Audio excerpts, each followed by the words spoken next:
Mon nom est Martin Thomas Côté, en compagnie d'Alan Lévesque et Patrice Riverain. Vous écoutez Les Injustes. Les ténèbres règnent sur le web. Trolls, fake news et instababe. Le seul et dernier espoir de sauver les internets vient de s'éteindre avec Les Injustes.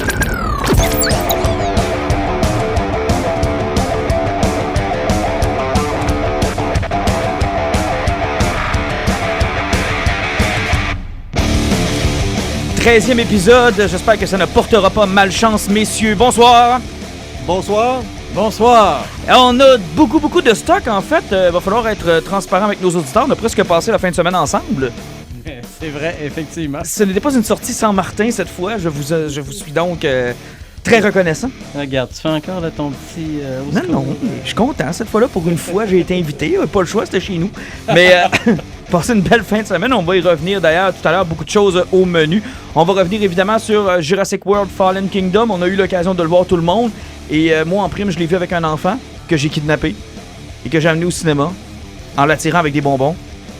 Ben non, c'était mon fils. Et c'est intéressant de voir à quel point les enfants réagissent de façon différente. Je sais pas si c'est nous qui avons perdu notre cœur d'enfant ou si c'est le fait que c'est vraiment rendu d'homme puis que juste les enfants qui peuvent comprendre. Là. Mais on fera le parallèle tout à l'heure entre ce que moi j'ai détesté puis ce que lui a aimé. Là. C'est assez particulier. On va revenir sur notre voyage à Québec. On est allé voir Sean Murphy. Quel sympathique type. Écoute, incroyable, super le fun, généreux. Non, on a eu un bon moment avec lui. Oui, effectivement, un super bel événement justement qui a été fait par premier issue.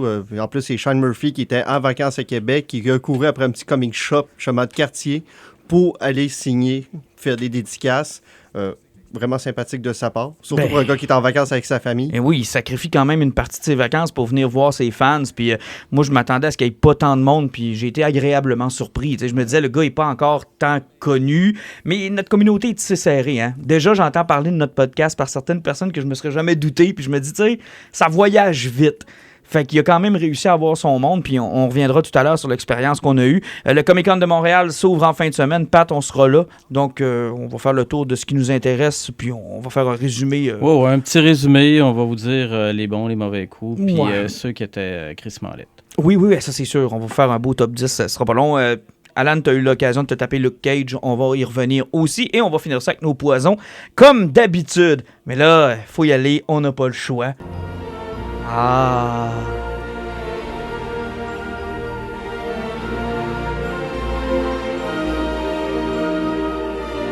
Je me suis justement tapé le premier tantôt.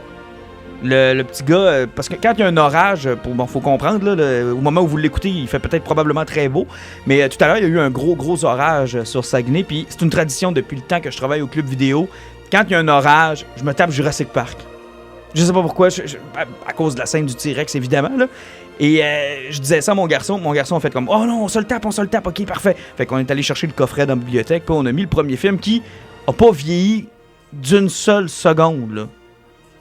Pas une seule. Tu le ressortirais demain matin, puis ce serait encore top notch. Top notch. Mais on peut pas en dire autant de la dernière mouture, 5e film de la série, Jurassic World Fallen Kingdom, puis qu'est-ce qu'il y a à dire là-dedans? Je pense que ça a été un film où ils ont échappé scénario. Puis sérieusement, là, tu sais, que tu commences à tomber bas, puis tu fais, je vais essayer de sauver le film en faisant comme, hey, Chris Pratt, fais des jokes dans mon film, puis fais des petites mimiques drôles que le monde aime, que tu fais dans Guardian of Galaxy. Même dans Jurassic Park, ça va être drôle. Ça va peut-être sauver la moitié du film, Pat. Parle-nous-en d'affaires aux volcans. Ah non, je parlerai pas du volcan. Ça m'a mis en... Écoutez, là, bon, on va mettre une chose au clair. Quand il y a eu la scène du volcan avec la lave puis toutes les affaires... Au tout début du film, j'ai quand même lâché un retentissant calice. À ce point-là?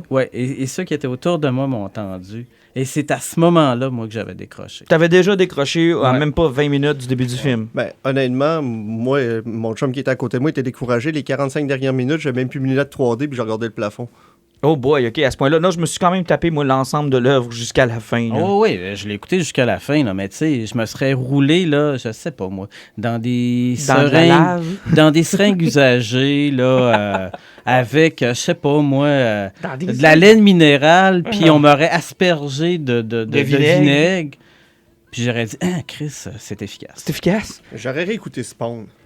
Oh, ouais, ça, c'est brutal. Ça, c'est vilain.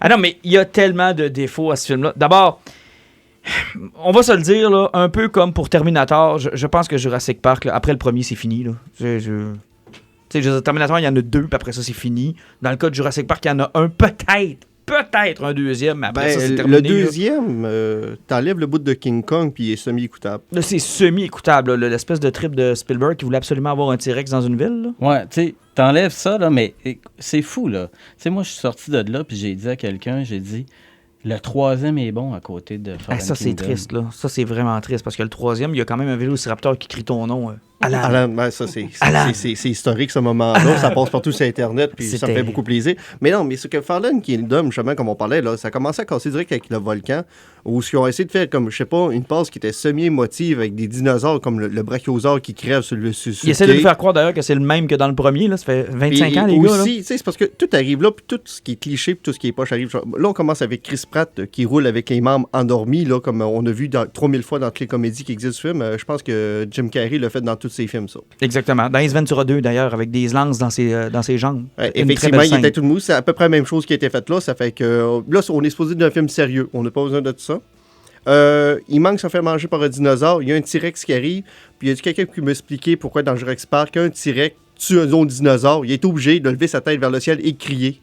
Victoire! Mais, puis en plus, dans le film, il l'a fait 3-4 fois. 3-4 fois. C'est ridicule. 3-4 après, là, t'as la passe qui sauve avec la boule d'hamster, qui est supposée d'être indestructible. Il tombe en bas d'une falaise de 100 mètres. Le choc les tue pas. Il y a des dinosaures qui tombent, de la lave. Chris Pratt, il est tombé de même. Il n'y avait rien pour le protéger. Il y avait dans la fumée tout. Dans la fumée, de 100 mètres de haut dans l'eau, où il y a de la lave qui tombe en même temps. Il est tombé à 10 mètres à côté de la bulle qui était indestructible, puis il a réussi à arracher la porte avec un jackknife. Non, il y a beaucoup de trucs. Le film commençait à casser là, puis là, après, ça fait comme, OK. Non. Le film commençait pas à casser là. Le film était déjà cassé avec l'hostie de lave. Écoute, là, franchement, là, depuis quand du bois sec, ça empêche la lave d'avancer? C'est quand même pas pire, hein? Ça contourne. Puis depuis quand qu'un gars qui est à quoi, 5 cm d'un flot de lave, il brûle pas, il n'y a pas de cloque, il n'y a pas de gaz toxique. En plus, il court dans le gaz toxique. Qui dévale la montagne. Tout le long. Comment ça se fait qu'il n'y a pas de dinosaure qui n'a pas tombé dessus? D'ailleurs, j'aime beaucoup les dinosaures qui prennent le temps de luncher en se sauvant de la lave. Hein? Ouais. Tu sais, je veux dire, le T-Rex, là, il n'y a aucune bonne raison pour laquelle il attaque l'espèce de crétaropatente, là. Mais encore pire, le T-Rex, là, hein, il mange l'autre, il crie, le nuage de fumée arrive dessus, tout le monde tombe à l'eau, puis après, là, il trouve le quai où les bateaux sont. Puis bizarrement, il y a un hélicoptère qui arrive avec le T-Rex. Moi, mon objectif, c'est qu'il y a un hélicoptère qui volait à bas le ciel, qui s'est pas dans le nuage de fumée, mais il a fait, quand on laisse aussi qu'on s'en va, ça fait assis dans le coin, puis ils ont fait, tabarnak, c'est quoi qui s'est passé? Ils ont sorti, ils ont fait, oh boy, on a notre prime, on n'a pas eu de T-Rex! On a le T-Rex direct! On a pas eu de T-Rex! Ben oui, le T-Rex, ils l'ont ramassé où? Ben, il s'est fait pogner comme un raton laveur d'une canne. C'est n'importe quoi. Mais on va se le dire. D'abord, première chose qui m'est venue en tête quand j'ai vu le volcan, je me suis dit, pauvre John Hammond. Peu importe, là. Même si ça avait fonctionné en 93, son île était destinée à péter 25 ans plus tard. Je te l'ai dit, son deuxième plan, c'était le café. Probablement, mais c'était sûr et certain que son île pétait, là. C'est tellement con, là. C'est comme si c'était pas prévu. Non, dans son étude de marché, il y a personne qui a dit « Man, t'es sur un volcan que ça se pourrait qu'il saute d'ici une trentaine ou peut-être même une centaine d'années. On le sait pas, on peut pas te le dire. Ah, ben je vais aller mettre... J'ai dépensé sans compter. Je vais aller mettre des millions et des millions sur ce île-là, puis je vais bêter que ça sautera jamais. » Mais quelle petite cave. Ça, c'est la première des choses. Deuxième chose, on a appris qu'il y avait un partenaire. Ouais. Lockwood, là, l'espèce d'autre vieux, là, qui est apparu un peu comme le site B est apparu dans Lost World. C'est-à-dire, en passant, on vous l'a pas dit, mais il y avait un partenaire. Effectivement, qui a encore un problème avec son bras droit principal. Oui, exactement. Qui est la même hostie d'histoire que le 2. Exactement la même histoire que Lost World. C'est qu'on prend les dinosaures de l'île, on fait croire qu'on est là dans une mission de rescue. Finalement, on s'est fait fourrer. On n'est pas là pour rescue pantoute. On est là pour tirer profit de ces animaux-là en les sortant de leur milieu. Sauf qu'au moins, à la défense de Steven Spielberg, dans le deuxième, il voulait recréer un Jurassic Park à San Diego. Là, ils voulaient les vendre au plus cher rang à du monde qui vont se retrouver avec un fucking T-Rex en arrière de chez exactement. Tu sais, moi, j'ai pas été capable de m'acheter un Chihuahua, je vais avoir un Triceratops. Ouais, c'est pour leur fille ou je sais pas trop quoi, mais tu sais, comment tu fais pour dédouaner un dinosaure? Puis, c'est tellement discret quand tu passes au doigt avec le et puis, dinosaure. la valeur militaire d'un hostie de dinosaure, hein? C'est zéro avec une barre. On a des missiles guidés, là, que tu peux guider, qui font passer à travers de 15 mètres de béton, ça a explosé, puis ils vont faire sauter le gars qui est à l'intérieur. Tu peux crisser avec un T-Rex, Écoute, un raptor. On tue plus personne d'une guerre ou presque. Pourquoi est-ce qu'on irait crisser des raptors? On irait dire avec des fucking drones, on a même plus besoin de pilotes. Tu veux faire quoi avec un raptor, hein? Pourquoi ça serait... Mais attention, dans Jurassic World, il y avait un semi-argument avec l'histoire des talibans dans les cavernes. Rappelle-toi, il avait dit, les raptors vont aller débusquer les talibans. Man, c'est tellement violent, ça passera jamais à l'ONU. On a un plan. Alors, pour les talibans qui restent, on s'est dit que de les faire éviscérer par des vélociraptors laissés en liberté dans les montagnes, ça serait une bonne idée. Là, tous les pays vont faire comme... Ya! Ya! Mais pourtant, ils n'ont jamais écouté Iron Man 1. Ils avaient trouvé la technologie idéale pour ça. Ça faisait sauter la montagne au complet. Tout simplement. Tout simplement, plus de montagne. Terminé. Mais je suis d'accord avec toi, parce que là, on déconne, mais t'amènes la valeur militaire d'un hostie de dinosaure. C'est zéro avec une barre, là. Oui, puis en plus, on a vu dans le film que ça fait. Blue s'est énervé. Ils ont tiré une balle dans une cuisse. Il est tombé à terre, il ne peut plus bouger. Tu sais, il est en train de mourir d'une balle dans la cuisse. Mais pourtant, si on se rappelle bien du T-Rex dans Jurassic Park 2, shotgun, mitraillette, l'on frappait avec des chars. Je pense qu'un hélicoptère s'est écrasé dessus. Il était invincible. Et là, une balle dans la cuisse. Mais sauf que aussi, j'ai suivi un cours là, d'anatomie puis une médecine avec ce film-là. C'est incroyable. Si jamais vous avez une balle quelque part, là, hein, j'ai juste besoin de l'enlever. Puis ça prend un animal qui est semblable à vous. C'est que tant que j'ai du sang de cochon ou de singe, là, j'enlève la balle, je vous en donne une pinte, là, puis vous êtes safe. Oui, puis tu recours dessus, tu grimpes, tu sautes, tu voles, parce que le T-Rex... Mais tant que la balle est enlevée, même pas de t'enfermer. Même pas de t'enfermer, t'enlèves la balle, un petit peu de sang de cochon, là, puis t'es reparti. D'ailleurs, j'aime pas ce qu'on a fait des raptors depuis Jurassic World. Je réécoutais tout à l'heure, je vous ai dit en introduction que j'ai réécouté le premier tantôt avec mon gars. Puis tu sais, les raptors, c'était les méchants du film, là. Ouais. C'était les vicieux du film. C'était un peu comme un chat. Un raptor, moi, dans ma tête, quand j'étais jeune, c'était comme un chat. Ça, c'était cute, ça bougeait pas trop, puis ça attendait que tu t'approches, puis ça te pognait un bras, puis c'était terminé, merci, bonsoir. C'était, tu sais, la face à Alan Grant quand on lui dit « On a fait des raptors », qui était inquiet, puis qui se dit « C'est la folie, pourquoi vous avez fait ça? » On les a transformés en chiens. Les raptors dans Jurassic World, c'est des chiens. C'est des chiens qui marchent avec des castagnettes. C'est n'importe quoi. En fait, tous les dinosaures, c'est des chiens. Oh, c'est juste des gros chiens. En fait, tu sais, c'était peut-être un truc de chien qu'on a écouté. Ben, peut-être, je sais pas. Puis tu sais, surtout qu'en plus, on avait l'Indominus Rex là, dans Jurassic World qui avait été assez difficile à voir parce qu'il était comme blanc puis il se camouflait. Là. Puis bizarrement, une fois qu'il était camouflé, il faisait plus de bruit quand il marchait. Ça, c'est le problème de Jurassic Park. Soit qu'un dinosaure fait trop de bruit, bien sûr, il en fait pas. C'est le même défaut que King Kong avait aussi. Là. Ben, dans le premier Jurassic Park, personne n'entend le T-Rex arriver dans le centre des visiteurs en passant. Ouais, effectivement, mais tu sais... Tournier là, hein? Tu sais, c'est comme dans le film de King Kong. Le singe faisait 200 mètres de haut, puis il sneakait tout le monde. Ah oui. Ouais, mais marcher sur le bout des pieds, là, ça fait quand même des affaires incroyables. Ça a son effet. Le film se divise en deux parties. On a parlé de la première partie qui se déroule sur l'île avec le volcan. Bon, déjà, Pat avait décroché. Moi, j'étais encore prêt à y donner une chance. La deuxième partie, on se transporte dans l'univers de Clou. Le manoir. Le manoir. Resident Evil 2, Clou ou encore Hogwarts. Poudlard. J'en ai aucune idée, Poudlard, mais non, mais là, ça arrive n'importe quoi. Puis là, il arrive, je sais pas pourquoi, là, il y a un des scénaristes qui avait lu X-23, puis il a fait « Tabarnak, on fait la même chose avec un Indoraptor. » On va y faire pointer les pointeurs laser avec un son qui va faire un trigger. Il va sauter sa proie pour manger exactement comme X-23. Puis avec des griffes comme X-23 aussi, dans le fond. D'ailleurs, c'est très compliqué comme manière de tuer quelqu'un en passant. Rendu là, fait juste le tirer. Ben, c'est parce que c'est la même technologie que les missiles que je parlais tantôt. Le missile est plus efficace, mais il coûte moins cher. Je pense que oui, là, parce que là, le temps que tu pointes ton gars, que l'Indoraptor se rende. Puis sans compter que c'est Amelie le Raptor sans se faire manger aussi qui est dangereux. Oui, mais... L'Indoraptor, moi, je l'ai quand même trouvé cool, l'Indoraptor. J'aurais préféré le voir dans le premier Jurassic World que l'Indominus Rex. Je sais, là. Ah, mais c'est ces hosties de grosses mains, là, avec ces longs doigts, là, qui sont comme semi, là. Ah, c'est des doigts humains. Toi qui es un fan d'horreur, comment t'as trouvé le traitement qu'on a fait à l'intérieur de Clou? L'espèce de fausse atmosphère horrifique. Là. Ah, c'était même pas une fausse atmosphère horrifique. De toute façon, je pensais encore aux nuages de gaz toxique. Oui, mais mettons qu'on passe ça, OK? Là. Pat, je te demande de faire un bout de chemin avec moi. Là. Écoute, tout... Ah non, c'est oui. Non, toutes les scènes dans le manoir, là, c'était des clichés des autres. Là.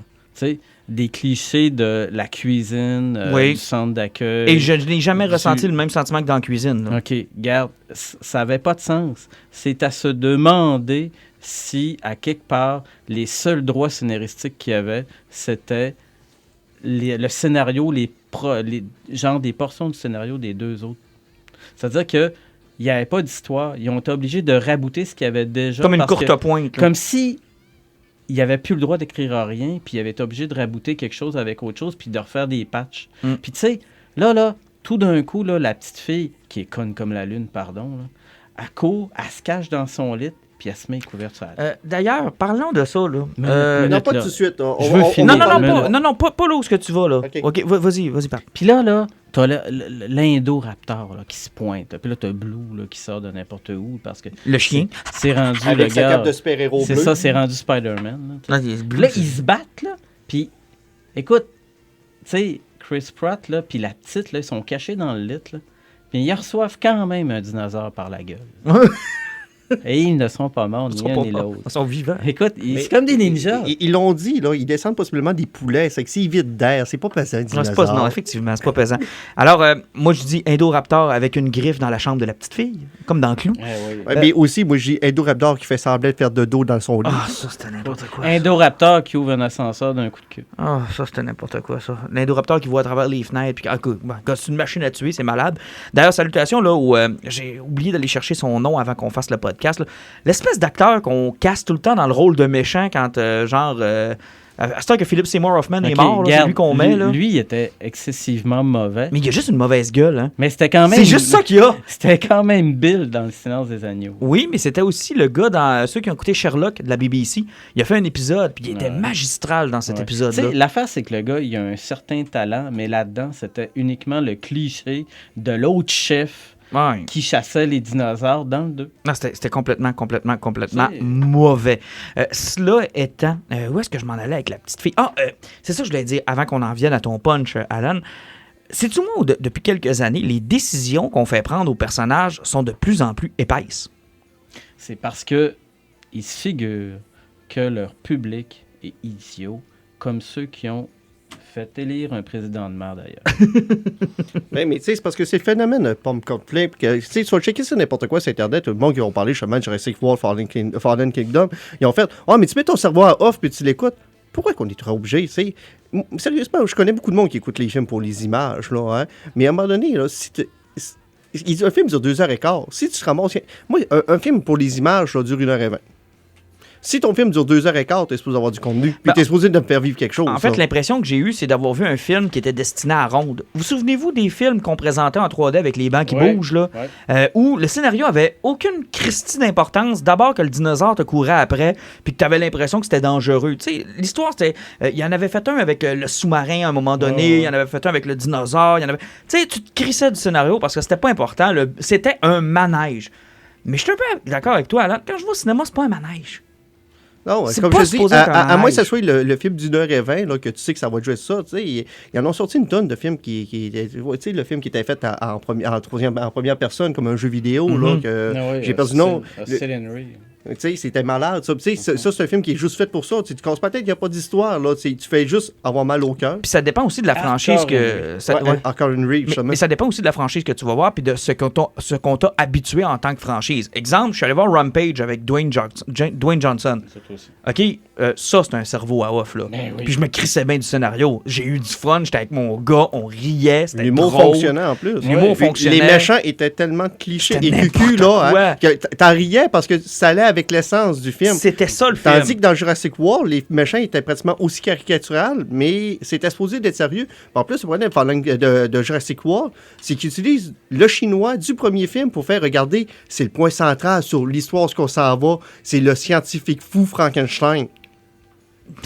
D'ailleurs, il y en a-tu qui ont allumé que c'était le premier? Ben oui. Ah, OK. Parce que c'est comme pas clair, là. Tu sais, il a engraissé depuis le temps. Ben, ça a toujours été le même acteur. Bon, je sais, mais il a engraissé aussi. Là, je le regardais tantôt. Depuis le début. Vous dites tout le temps une même affaire de moi, c'est que je suis extrêmement bon public. Oui. Moi, là, je suis le roi du cerveau à off. C'est vrai, tu passes ton temps à nous dire, mettez donc votre cerveau à off, les gars. Exactement. Et J'ai été incapable dans ce film-là. Hey, ça n'a pas pris de temps, là. Tu sais, écoute, ça a battu mon record d'écœurant titre rapide. Mais ça rappelle ce que je te disais tout à l'heure. Il y a aussi un historique de la franchise. Dans le cas de Rampage, ça me dérangeait pas. Dans le cas de Jurassic Park, quand tu as vu le premier, qui est un film extrêmement brillant sur l'importance du père. L'importance du père, c'est vrai, c'est si jamais ton échelle de piscine pète, tu peux pas vivre sans ton père. N'oubliez pas les deux petites vis. Non, mais OK, on s'entend. Alors, le premier film, c'est un chef-d'œuvre. Là. Alors, il y a un branding qui vient avec une sortie de Jurassic Park. Tu ne peux pas dire, on a twisté la franchise, maintenant c'est un dumb movie, cerveau à off. Ça n'a jamais été ça, puis ça ne devrait pas être ça. Il y a un problème de branding dans ce film-là. On me l'a vendu comme un Rampage. On voudrait que je l'accepte comme un Rampage, mais c'est pas un Rampage. Ça n'en est jamais été un. Non, ils nous le vendaient comme un film d'horreur. Oui. Comme un film qui allait être plus un thriller épeurant, claustrophobique, parce que on savait qu'il y avait un gros monstre qui plus de suggestions, moins de tu sais, parce que l'Indominus Rex, là, il est au soleil tout le long du film, ouais, là, on le voit. Là. Ils nous ont vendu cette supposée formule-là, et là, tout d'un coup, tu te retrouves avec une tonne de clichés, une dompe immense, puis juste l'idée, oh non, qu'est-ce qu'ils vont faire avec ça après? Là? Moi, là, ça c'est là qu'on en mais là, c'est là qu'il embarque. Puis là on était dans le film à popcorn de l'été, où on fait un semi-film d'horreur, on a un semi-film d'action qui était au début, et là, on arrive sur la conscience sociale qui est importante au cinéma. Ça fait que l'associé de Hammond, qui pleure sa fille qui était morte, puis qui élève sa petite fille, on apprend qu'il utilise la technologie pour cloner sa fille qui était morte, qui est devenue sa petite fille. Et là, c'est secret. C'est là qu'on a appris qu'il y avait un indo-petite fille dans le film. Écoutez, on aime ça la là, sérieusement, là, hein, on vient d'inventer l'être humain non genré, non sexué, pas d'espèce, en plus, pas sans chaud, ni froid, tiède. Ah, c'est l'indo-petite-fille. C'est l'indo-petite-fille, c'est l'être humain parfait. Il n'y a rien qui l'identifie à rien. Hey, c'est le mot parfait que tu as dit, là, c'est tiède. Tiède. Oui, c'est l'indo-petite-fille. Et là, tu vois directement où est-ce qu'ils s'en vont s'il y en a un sixième. On va recycler l'idée qu'on avait eue pour un Jurassic Park 4 à l'époque, d'hybride humain-dinosaure militaire. Là, on dirait qu'on essaie aussi de nous faire une espèce de calque de la planète des singes. Vous rappelez-vous du premier Planète des singes de Matt Reeves? Ouais. Comment ça finit? Les singes s'en vont, ils se retirent dans une petite forêt. Puis le film d'après, on est on a un saut de temps, puis presque toute l'humanité a été éliminée par un virus. Puis on se rend compte que les singes ont prospéré, puis là, il y a un vrai village. Là, j'ai vraiment l'impression que ce qu'on nous a montré à la fin de Jurassic World, là, c'est, regardez, les dinosaures partent dans la nature. Quand on va se revoir, là, on va faire un petit time jump, là.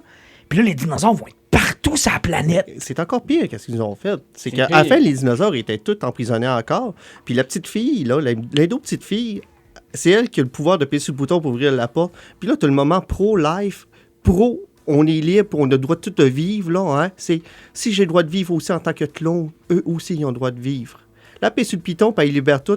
Puis dans la scène de libération des dinosaures qui a duré 25 secondes, il y a 12 humains minimum qui sont morts. OK, mais excuse-moi, là, un dinosaure n'a pas le droit de vivre parce que l'évolution a fait qu'ils sont morts. C'est une race qui est C'est ce que Malcolm dit. C'est ce ils ont eu leur chance. L'évolution les a... Et ils les ont éliminés. C'est qu'ils ont perdu leur droit de vivre. C'est une abomination, le fait qu'ils ont été recréés. C'est qu'ils n'ont pas de droit, c'est une erreur. Et c'est des monstres, au même dire, parce que quand tu lis l'œuvre de Crichton, dans le milieu du livre, là je m'excuse, j'ai l'air poussé pour bien du monde, mais moi j'adore ce livre, ça. Ils se rendent compte que c'est pas des dinosaures, c'est des monstres. Ils n'ont rien à voir avec les dinosaures. C'est des monstres parce qu'ils ont joué avec les séquences génétiques. Ils ont joué pour être sûr d'avoir la bébite qu'ils voulaient. Ils se disaient, ben, il est pas assez épeurant, il faut jouer encore, il faut remettre de quoi. De toute façon, c'est à peu près comme des crocodiles. Ça, c'est quoi? C'est le biobrachicien qui est ça de gros, ce qui fait que tu n'as pas rien qu'à manger puis tu t'arraches ce qui est dans les autres. Là. Fait ils ont créé des monstres. Et évidemment, on va se le dire, il était quoi, là? 28 dinosaures dans la nature. J'imagine que, tu sais, pour un exterminateur, c'est dur. Bon, avec une caméra thermique puis 2-3 drones, là, 3 heures, c'est fait. Non. Écoutez, là, on est capable de pêcher à 500 mètres une truite. Ah, c'est vrai, on a oublié de parler du poisson. Ils n'ont pas été capables de savoir qu'il y avait un monstre gros comme 18 terrains de football qui était encore vivant puis qui se promenait dans le petit lac, qui allait chercher quelque chose. Hey, le calice. Ah, et en plus de ça, lui, il est libre bien avant Ouais, l'histoire il de a la été lave, sauvé dans là. les 10 premières secondes du film. Puis personne l'a vu nulle part, là. Il s'est pas nourri pendant tout le long du film, là. Non, ce film-là a beaucoup de problèmes et j'ai peur de où est-ce qu'on nous emmène avec le 6e. Puis peut-être que vous nous trouvez trop sévère puis que vous voulez avoir le cerveau off. Tant mieux, c'est correct, vous avez le droit à votre opinion. Mais voici pourquoi nous, ça n'a pas fonctionné. Puis ça ne fonctionnera pas. Tu sais, dans la littérature en ce moment, des trucs qui marchent beaucoup, là, c'est les affaires comme un peu Hunger Games et compagnie, là, toutes ces affaires-là. C'est-à-dire que le genre qui a été, à un moment donné, c'était les vampires. Là, maintenant, c'est les dystopies. Puis là, ils vont nous crisser une dystopie. Là. Tu viens de bien le dire. Ils vont nous crisser une dystopie de dinosaures post-apocalyptiques parce qu'ils savent que c'est un genre qui marche au fond, parce qu'on a plein d'affaires post-apocalyptiques. Mais c'est ça qu'ils veulent. C'est exactement le film de ça zombies qu'ils de veulent. dinosaures. C'est ça. Puis là, on va avoir... regarde, écoute, il y avait tellement peur que le monde ne catche pas que c'est vers ça qu'ils se dirigeaient qu'ils l'ont même fait dire à Jeff Goldblum à la fin. Oui. C'est le Jurassic World. Mais c'est exactement ça. Puis tu l'as tellement bien expliqué que je me sens presque cave de le répéter, mais je vais le faire pareil. Parce que ce qu'on va avoir, c'est un Terminator, pas de robot. Là. C'est ça. Ben, avec un John Connor dinosaure. À moins que le Chinois ait réussi à faire sa partie d'armée des dinosaures. Là, c'est que, comme j'avais dit, qu'il avait annoncé Fallen Kingdom que le prochain, ça allait être des T-Rex avec des lance-roquettes dans le dos. Là, mais, c'est ça. Mais la vérité, là, puis moi, si vous voulez, ce que moi je pense, là, dans ma tête à moi, là, les dinosaures du premier Jurassic Park sont tous morts à cause de la solution lysine, puis on n'en parle plus. Parce que dans le premier Jurassic Park, là, il adresse ce problème-là de la fuite des dinosaures. Mais de toute façon, tu sais, ils ont même oublié la deuxième île. Oui, c'est vrai. Ça, j'ai oublié de le dire. Pendant que tout le monde se fait chier à sortir les dinosaures parce qu'on va les reperdre une deuxième fois d'une île qui est entrée en éruption, pendant ce temps-là, à Isla Sorna, quelques kilomètres plus loin, t'as 3 T-Rex, une 50aine de vélociraptors, puis tout le reste qui se croisent les doigts et qui font comme... Sans compter qu'ils n'ont jamais expliqué qu'est-ce qui s'est passé avec les 2 volets de ptérodactyles qui sont volés dans 2 films différents. Oui, il y a toujours des ptérodactyles. C'est arrivé 2 fois que des volières ont fait péter, puis qu'il y a une 50aine de ptérodactyles qui sont sauvés 2 fois, puis 2 fois fait des films, tu les as vus voler alentour des hélicoptères. Qu'est-ce qui s'est passé avec ces moineaux-là? Mais ça a l'air qu'ils sont restés autour de l'île. C'est pas des migrateurs. Ça sort pas de là. Ça a l'air que non. Non, mais regarde, ils ont goûté à l'humain. Même le gros là, crocodile qu'on a vu dans la vague de surf, là, à part la belle scène. Le gros crocodile géant, là, il a quand même sauté, je sais pas combien de mètres dans les airs pour pogner l'Indominus Rex. Mais ça, c'était awesome. Sauf que, Chris... La clôture là, qui l'empêche de sortir est bien plus basse. Il a jamais mangé un humain de sa vie. Il n'y avait rien qu'à ressauter par-dessus. Il saute, hostie. J'aurais vu la séquence de Free Willy avec le gros poisson. Oui. Mais il le mange, tu sais. Il passe pas par-dessus, il le bouffe. Genre... Mais lui, d'ailleurs, la scène du surf, là, à part être une belle scène, là, ça fait aucun crise de sens. C'est comme si... C'est comme la séquence de l'âge Jedi qui a appuyé sur le gaz et elle pète une flotte au grand complet. Oh, c'est bien beau, mais ça n'a pas de sens parce que si toutes les gars peuvent se gagner de main, pourquoi quelqu'un s'est battu une fois, tu sais? C'est n'importe quoi. C'est comme s'il s'était dit « Ah, on a oublié la scène qui était tellement géniale, il faut qu'on la pitch. » On va la mettre à quelque part. On va la mettre vers la fin pendant que Jeff Goldblum il parle. D'abord, ils vont écouter Jeff Goldblum, fait qu'ils verront pas, tu sais. C'est comme si subitement le monteur avait dit « Hey, vous avez oublié une scène. » Puis aussi, là, moi, ce que je prévois pour le prochain film, là, ça va être le rise de l'Indo-Petite-Fille, parce que le film est fini quand même avec le T-Rex qui a montré sa dominance au lion. Puis là, le prochain film, ça va finir comme le livre de la jungle, c'est l'Indo-Petite-Fille qui va montrer sa dominance sur le T-Rex en criant dessus. C'est sûr. D'ailleurs. Elle va arriver là, comme une espèce de fille sauvage, là, genre She-Ra. Ah, une genre de Tarzan des féminines, là, Tarzan. Ou Tarzette. Tarzette contre les T-Rex. C'est ça. D'ailleurs, là, voulez-vous bien donner un prix à ce lion-là, qui est probablement le lion le plus courageux de l'histoire de l'humanité? Ce lion-là, il s'en colle. Il t'a une crise de paire de couilles, ce lion-là. Okay? Lui, là, donnez-y un prix. Ça c'est ce qu'on appelle se tenir debout. Oui, c'est mon héros. Écoute, il a même pas flanché 2 poils. Il est resté là, il a dit « Oh ouais, fuck you. Viens, fuck you, man. » Ce qu'ils ont oublié de mentionner, c'est que c'était ce lion aveugle du zoo. Mais là... Il est aveugle. Il sait pas ce qui se passait. Il était peut-être empaillé aussi. mais c'était tellement... Mais ça, là, cette scène-là, en passant, là, ça m'a beaucoup fait penser à la scène où il fallait absolument... Ça, c'est comme si... Tu sais, c'est une image que tu as dans ta tête, puis que tu te dis, c'est tellement symbolique, mais c'est cheap, mais c'est tellement symbolique, ça nous l'apprend. Ça fait aucun sens, ça n'a pas de rapport, on sait pas où est-ce qu'on va la mettre, mais c'est tellement symbolique. Un peu comme quand on a vu Indiana Jones devant une explosion nucléaire. C'était ultra symbolique de voir Indiana Jones, qui est plus vieux, dans les années 50, devant le pouvoir nucléaire, mais ça faisait aucun Mais ça, l'explosion nucléaire, c'était avant ou après les Gopher? C'était après ça. Ouais, c'était après. Je me rappelle les Gopher. Ok, t'as arrêté le bout de bonheur dans le film, hein? Oui. Tu sais qu'il a survécu à une explosion nucléaire grâce à son frigidaire. C'était pas à cause des Gopher? Aussi. OK. Donc, la morale de cette histoire... Je me souviens même plus de ce Tu te bout. souviens pas de ce bout-là? Moi, je m'en souviens. Dans le truc des crânes de... Ouais, de canne de cristal, là. À un moment donné, il se ramasse dans une ville, puis là, il y a une explosion nucléaire, un test nucléaire, puis il se sauve grâce à son frigidaire qui est en plomb. Puis il revoit sérieusement 500 mètres plus loin que son frigidaire. Ouais, puis il n'y a pas de problème, il sort de là. Mais ça y prenait la scène où on voit Indiana Jones qui voit l'explosion nucléaire, puis là, tu fais comme, waouh, quel beau tableau, mais ça fait aucun sens. Mais c'est pas grave. C'est un beau tableau. Un peu comme le T-Rex avec le lion, dans le fond. Yeah, ça fait ouais. aucun sens, mais tu sais, la symbolique cheap est là. C'est-à-dire, nous sommes de retour. Tassez-vous, les mammifères, avec vos totons puis vos petits bébés là, qui têtent vos totons. Nous autres, on est de retour. On va dans pondre des œufs. Nous autres, on pond des œufs. Yeah, rock. Donc, je pense qu'on a fait le tour de Jurassic World. Ouais. Mais je pense que le plus d'Infinity War, plus de Ready Player One, moins de Jurassic World. Deadpool 2. Plus de Deadpool Ouais, 2. ouais. Tu sais, pour ceux qui nous ont trouvé très, très négatifs, là, il y en a des bons films qu'on a Ouais, trouvé puis quand même bons. Plus de bons cinéma québécois, Puis, tu sais, t'en as on- vu un. Oui, ça sera mon poison à la fin. Puis tu sais, on a quand même bon espoir avec vendredi avec L'Homme-Fourmi 2. Ouais, Ant-Man and the Wasp, bien hâte de voir. Ça sera la prochaine sortie ciné qu'on va vous critiquer, c'est sûr et certain. Beaucoup d'attentes. J'ai hâte de voir parce que ceux qui pensent que ça va répondre à des questions d'Infinity War, ça semble pas s'enligner là-dessus pantoute. De Là. toute façon, je pense pas que c'est l'objectif du film de répondre à des questions. On va peut-être plus avoir une réponse que ce qui s'est passé avec Hawkeye que d'autres choses, mais sinon, là, pas Bon, vraiment. on n'en saura pas plus. Va vraiment falloir attendre. D'ailleurs, des rumeurs qui disent que le prochain Avengers, le titre serait sorti. Je vous le donnerai pas, là, mais... Ouais, le Endgame, mais je suis ouais, vraiment pas sûr Endgame, que j'y c'est crois ça, pas non ni plus, moi. là. De toute façon, Ant-Man, la seule chose qu'il va apporter, c'est Infinity War. Là, c'est comme on avait parlé par avant, là, c'est avec le monde moléculaire.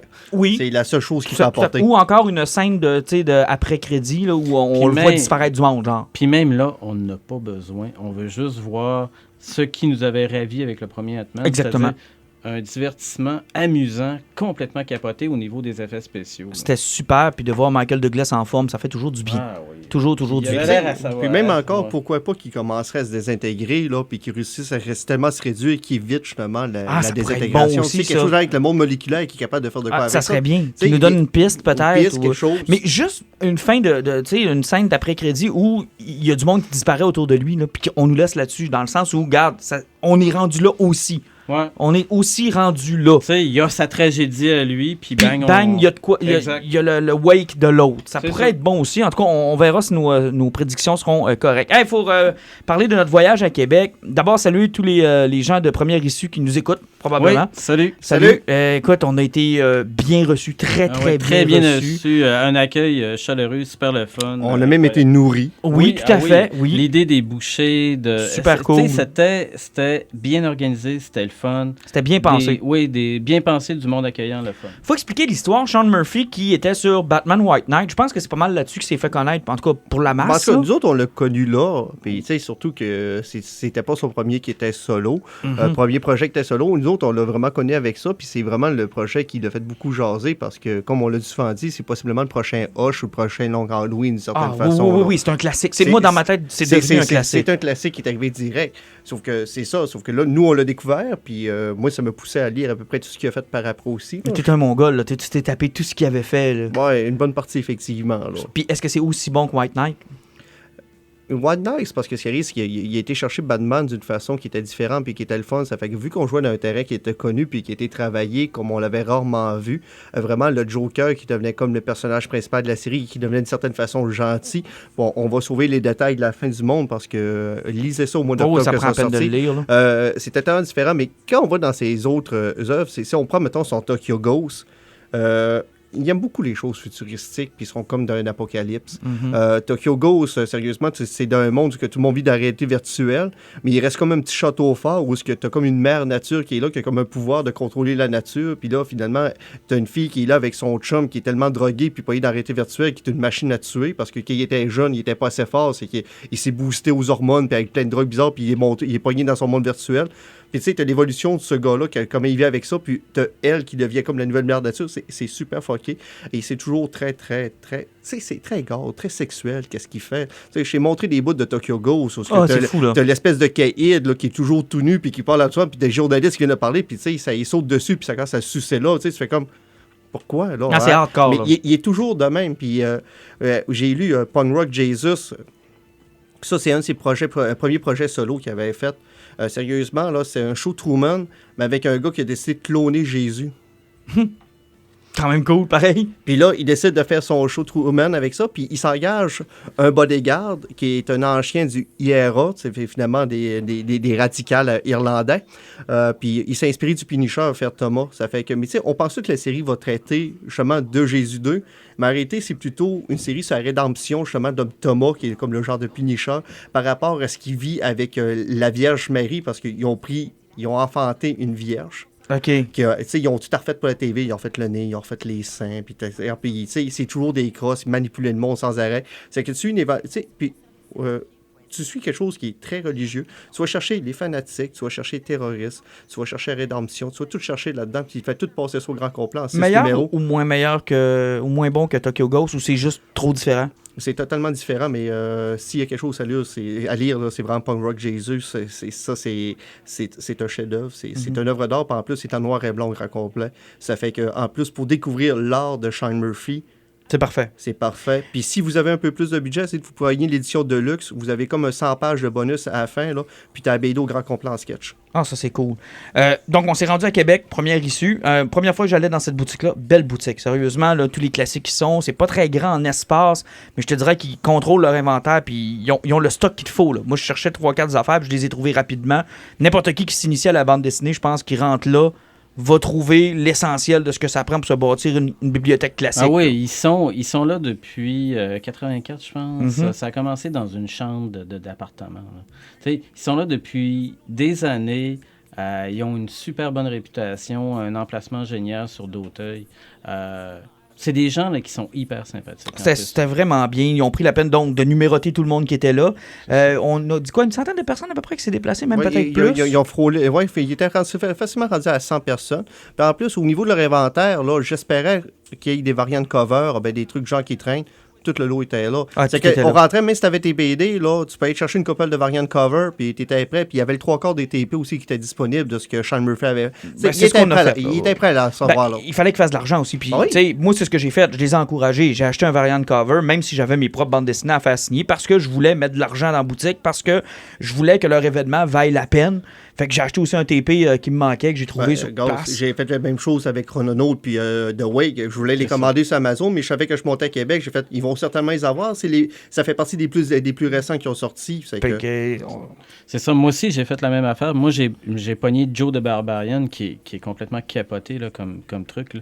Un petit gars on est malade, il y a quelque chose qui est pogné dans un monde surréel où... il est avec ses jouets puis son rat qui doivent sauver un monde, puis c'est complètement capoté. Tu as pogné ça là-bas, il l'avait... Ouais, il l'avait là-bas, puis c'était de participer à ça parce qu'ils nous avaient créé un super événement. Fait que c'était normal de les encourager. Des encourager. Puis, écoute, c'était incroyable. Puis même si on dit que Sean Murphy, c'est quand même un gars qui est pas bien vieux, quoi. Il a 38 ans. Ben, moi, ça m'a surpris quand je l'ai vu. J'ai fait comment? Lui, ça fait quand même quelques années qu'il a commencé. Puis, sauf que lui, il est remarqué par les grands. Parce que tous les BD qu'on vient de vous parler, là, oui, il a écrit Tokyo Ghost, Punk Rock Jesus. C'est lui qui a écrit Batman One Night. Mais The Wake, c'est Scott Snyder qui est en arrière de ça.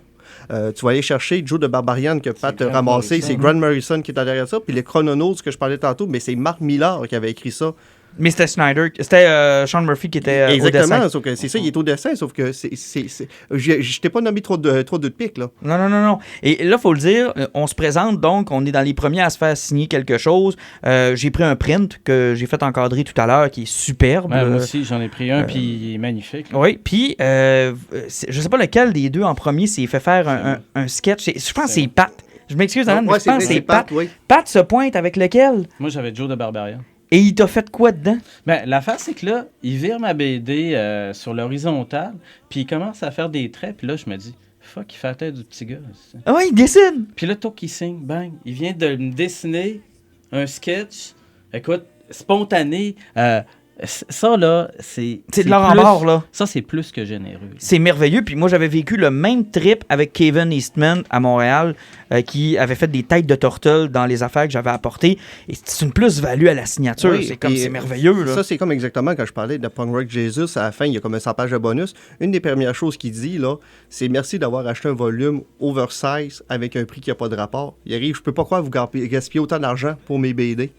Je suis arrivé là-bas, j'avais le Deluxe de Tokyo Ghost, puis j'avais le Deluxe de Punk Rock Jesus. Première chose, je mets ça sur la table, puis fait comme, wow, merci pour le support, c'est très apprécié. Première chose qu'il a dit, il ouvre la page, puis il fait le dessin dedans. Ah, ça, c'est génial. Alors que moi, j'étais un sale petit con qui lui a apporté des White Knight. Alors non, l'affaire, c'est que... Il les a signés pareil. L'affaire, c'est que l'événement tournait autour de Batman. Ben oui. On voyait que la majorité des gens C'était ça. gravitaient autour de ça. Mais ce qui était intéressant... Et ça, c'est de la part de Première Issue aussi, c'est d'avoir pensé à tout ce que le gars a fait avant. Parce que sa carrière ne se résume pas à White Knight. Et attention, première primeur... Martin, il a utilisé son skill de journaliste pour poser une question détournée. Première primeur des terrible. injustes. On a une primeur, mesdames et messieurs, alors que je questionne Sean Murphy sur pourquoi avoir axé autant sur l'univers de Tim Burton dans sa bande dessinée White Knight, où on voit par exemple la Batmobile, on voit même le nom du Joker, Jack Napier, qui est utilisé du premier film de 89. Puis je lui demandais, mais ça a l'air même de t'obséder tellement la Batcave, il ressemble, tout il ressemble, puis tout l'univers tourne autour de ça. Pourquoi? Et il nous a expliqué par l'âge qu'il avait, qu'il se rapproche un peu entre nous trois, là, à peu près dans les mêmes eaux que nous trois. Il dit, écoute, j'ai grandi avec ça, pour moi, cette Batmobile-là est awesome. Il dit, j'aime beaucoup le Tumblr, mais c'est celle-là qui flash le plus. Et là, il se tourne vers son gérant. Et il dit, je pense même que je vais la réutiliser dans le volume 2. Et là, moi, de lui dire, fait qu'il va avoir un volume 2. Et là, de répondre... Comment il a dit ça? C'est I cannot say yes, but I can say oui. Fait que primeur, les amis, il y aura un volume 2. Je pense que c'était pas une grande surprise, là, mais il y aura un volume 2 de Batman White Knight. Et ça, je suis bien content. Surtout avec le cliffhanger, là, à la fin du 8e tour, tu veux voir la suite. Tu veux absolument voir ça. Donc, j'étais très, très content. Bref, félicitations à toute la gang de Première Issue. Puis, j'imagine que Sean Murphy doit nous écouter. Thank you, man. C'était vraiment cool. Oui, vraiment. Thank you, man. Thank you, man. Pas le choix. Vraiment une belle rencontre. Puis on a eu ben du fun. Comic-Con de Montréal en fin de semaine. Je sais qu'Alan, toi, tu peux pas nous accompagner, mais tu seras dans nos cœurs. Oui. Alors, on va te porter avec nous. Et dans notre sac aussi. Dans notre sac, parce qu'il y a une couple d'artistes qu'on a visés. Alors, Pat, je vais te demander qui on va voir, qu'est-ce qu'on fait signer, qui vaut la peine. Jack Dion, un incontournable. Jack Dion puis ses comparses. Et pourquoi on parle encore de Jack Dion? On en a parlé dans notre dernier podcast. Là. C'est quoi déjà? C'est à cause de Alice. Ben, à cause d'Alice, puis aussi, c'est parce que Pat avant en avait parlé à cause de la BD qu'il a faite en collaboration avec Jardin Mécanique chez Lunac.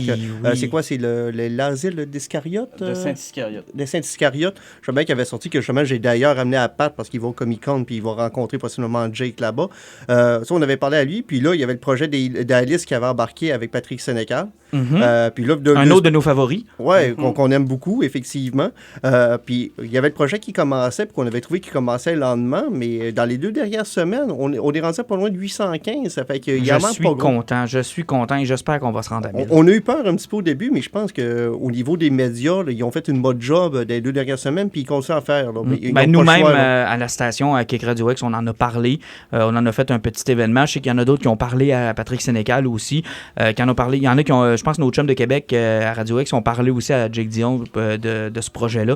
Donc, j'espère que les gens vont être au rendez-vous. Puis, c'est le même phénomène que quand on disait qu'on a acheté chez Première Issue, tu sais, à un moment donné, faut que ça suive les babines. Tu sais, on aime ça, ces affaires-là. Faut les encourager quand ça se présente. Parce que, tu sais, s'il y a des projets comme ça qui sont hyper emballants, puis que les gens n'ont pas les couilles pour embarquer dedans, pour oser se commettre puis dire oui, tu sais, notre culture, on n'arrête pas d'en parler de notre foutue culture, puis qu'on est toujours en train d'essayer de se débattre avec, ben si on s'investit là-dedans, qu'on décide de dire, ben oui, tabarnouche, je vais prendre un guest, je vais embarquer dans le socio-financement, puis en plus, ben fuck, je vais aller le voir pour l'encourager, pour lui dire, c'est un assez beau projet. Je pense que... En plus, tu risques de ramasser ton nom qui est écrit dans le livre, tu sais, c'est un petit plus-value qui est le fun. J'ai supporté un projet qui risque d'être intéressant. Ben, tu passes... J'aime pas le mot à l'histoire parce que, bon, on n'est pas des Winston Churchill, là, mais quand même, ton nom se retrouve dans une œuvre que tu as appréciée, que tu as encouragée,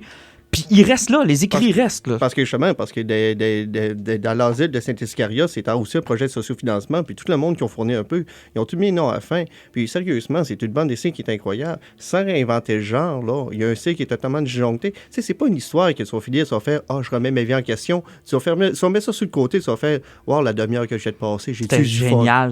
Donc, lui, on va le voir. Il est au Comic-Con de Montréal. Ouais, il est au Comic-Con de Montréal. On va voir Falardeau aussi, Michel Falardeau. Oui.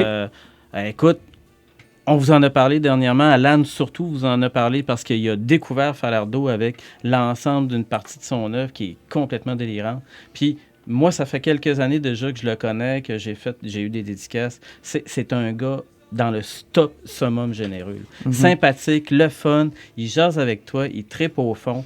Sa dernière BD, L'Esprit de camp, j'ai trop hâte d'aller le voir, puis de triper encore avec lui. Toujours des bons moments. Toujours des bons moments. Et c'est ça qui est trippant avec un Comic-Con, c'est que les gens pensent qu'il faut, faut que je me déguise en pouliche. Mais, tu sais, je serais une belle pouliche, par exemple. En unicorne. Ouais. Je pourrais me déguiser en licorne, pouliche, mais je sais pas où serait ma corne, mais ça, c'est un détail que vous voulez pas savoir. T'as une bonne corne, Pat.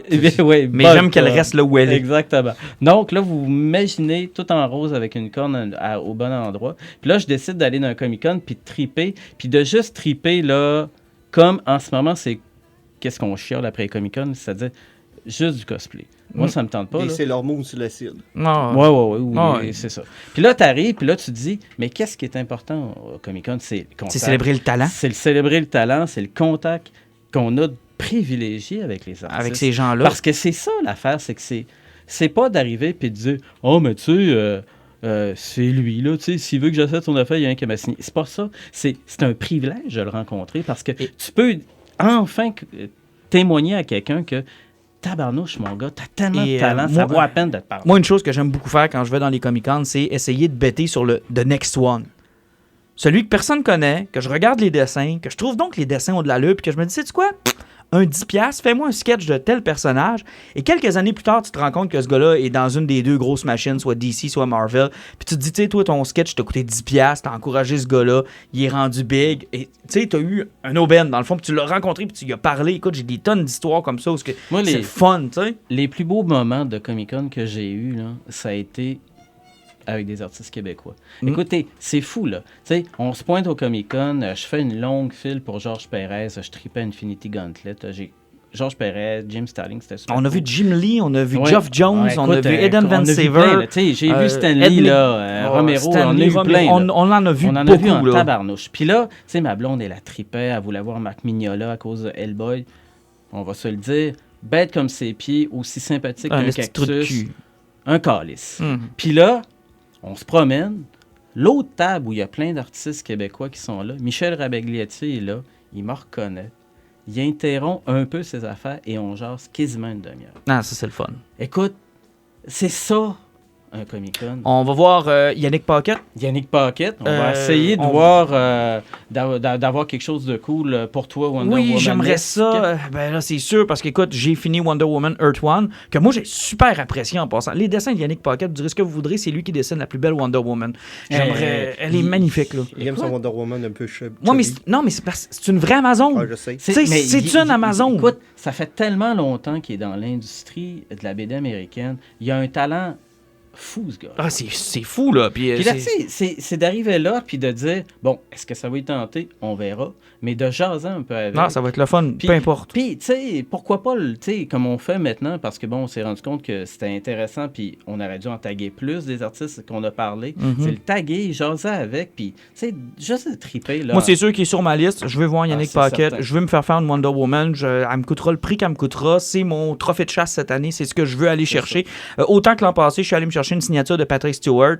Puis ça m'a pris le temps que ça m'a pris, là. Puis Kevin Eastman. Cette année, mon target, moi, c'est Yannick Paquette. Puis passez donc voir Neil Adams avant que vous le regrettiez. Neil Adams, là, bon, tu sais, il est tout le temps là. Oui, on le sait. Oui. Il a fait des milliers d'affaires. Oui, on le sait. Mais, aïe. Tu vas le regretter si tu passes à côté. Les anecdotes de ce gars-là, là. Nous autres, il nous a parlé de Batman, il nous a parlé de Conan.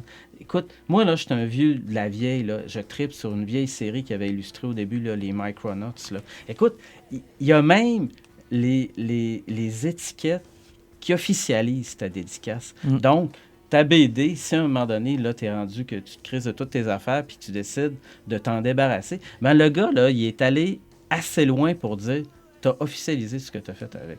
Puis, c'est juste jaser.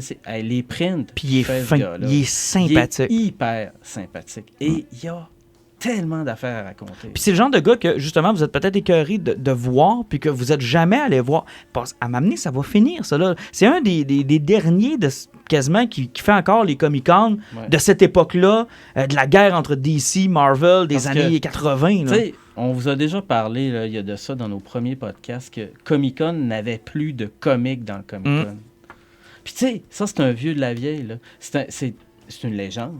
Il en manque d'ailleurs de ces artistes-là. Il en faut. Là. Je regardais Fan Expo, là. Ben, ils ont ramassé Scott Schneider, ils ont ramassé Greg Capullo, ils ont ramassé Jim Lee, ils ont ramassé. Ils ont des noms de comiques qu'on n'a pas à Montréal. L'affaire, c'est que c'est comme si, malheureusement, Montréal était le parent pauvre du Fan Expo. Le petit frère bossu avec un œil de verre puis un pied de biche. Non, c'est dommage, mais ça a déjà été plus gros que ça. Il y a des années où on a vu des artistes qui se pointaient là, c'était fou. Il y a des années où on avait de la difficulté à se promener, puis on capotait, puis on disait « tabarnouche, lui, est là. » Ben, Stanley, il n'a pas été à Montréal.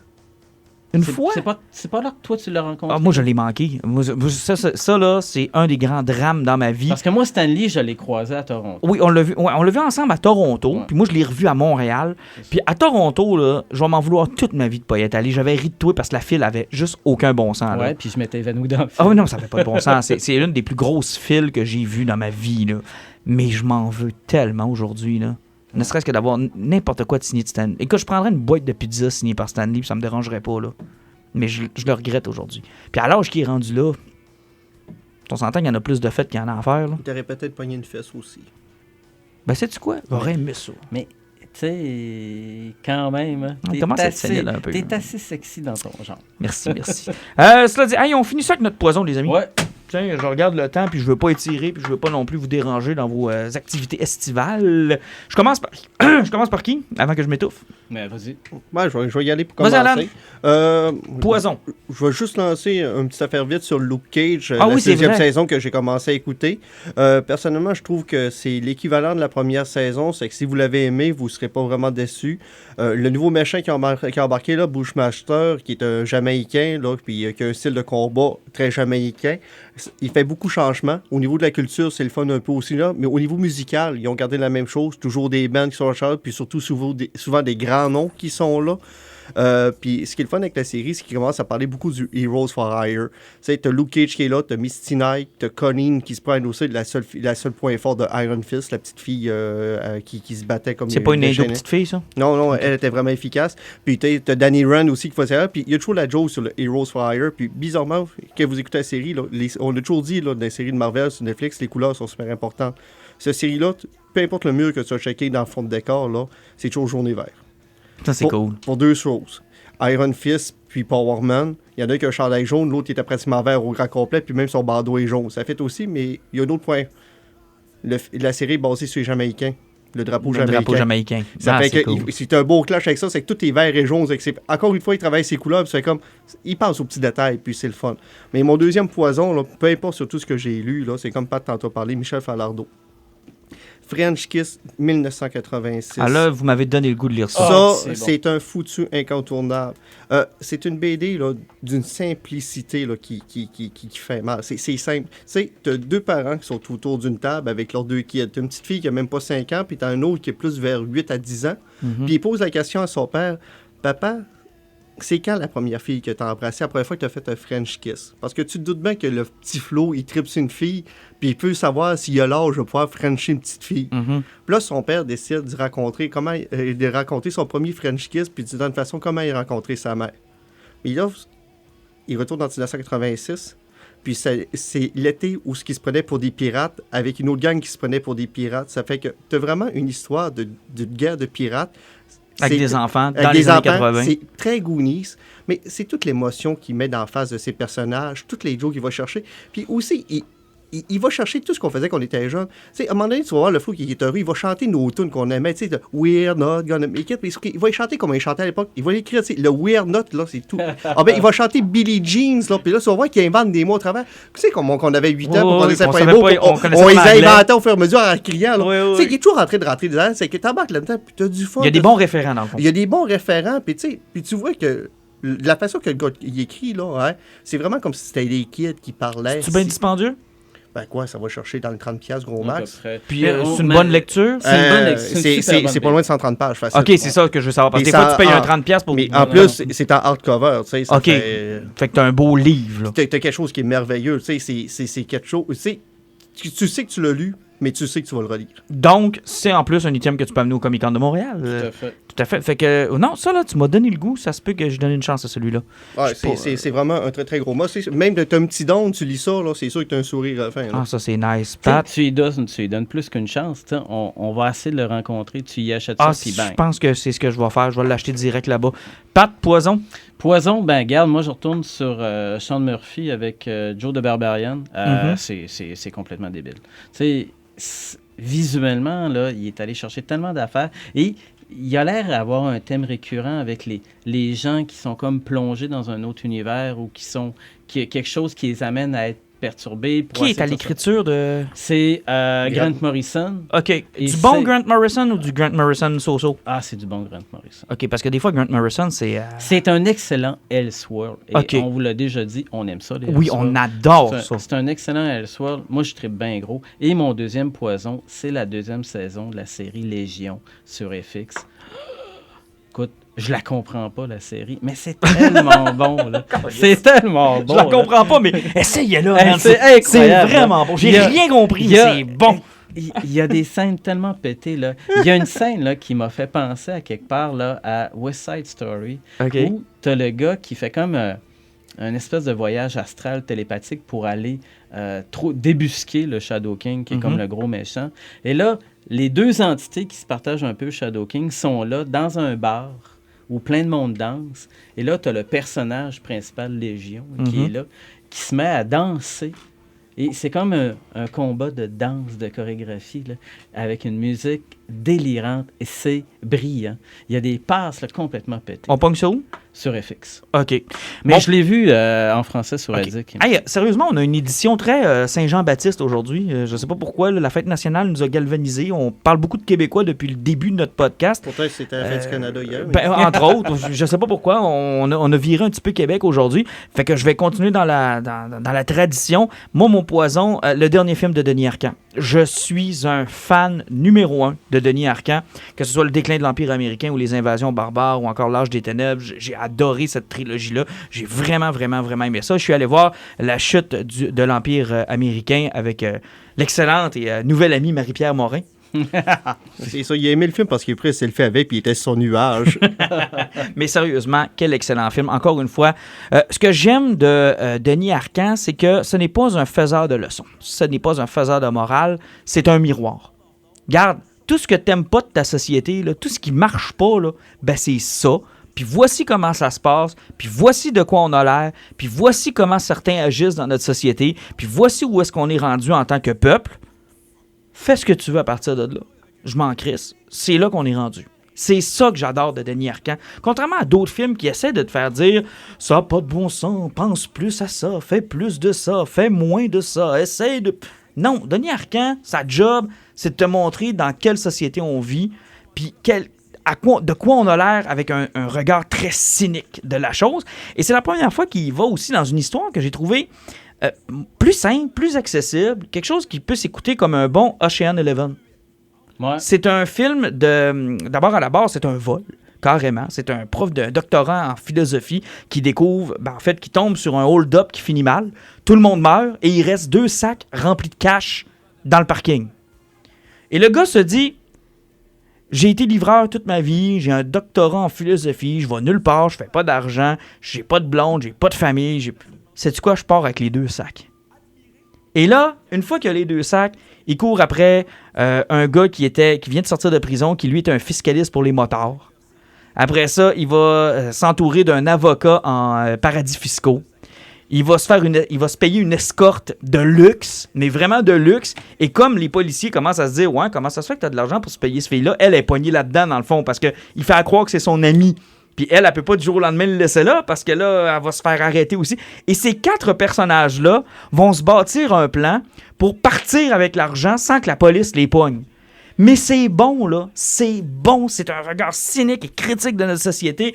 Autant du côté de la police qui essaye de les pogner, mais dans notre concret québécois, c'est-à-dire que les polices ont pas assez d'argent pour suivre du monde en filature 24 heures sur 24, ou encore que leurs effectifs sont occupés sur une manifestation étudiante, fait qu'ils peuvent pas aller perquisitionner dans l'appart, ou encore le laxisme du SPVM. T'sais, c'est autant ça que... De l'autre côté, ceux qui se disent, sais-tu quoi, moi, je fitte pas dans ce cadre-là, je fitte pas dans cette société-là, fait que je prends l'argent, je sais que c'est mauvais, mais je vais en faire quelque chose de bien, parce que le gars en disperse un peu partout dans les itinérants qui sont autour de lui, dans les personnes qui souffrent, dans les personnes qui ont besoin de son aide, puis il va réussir à les aider, puis à les sortir de là. C'est un film qui est magnifique.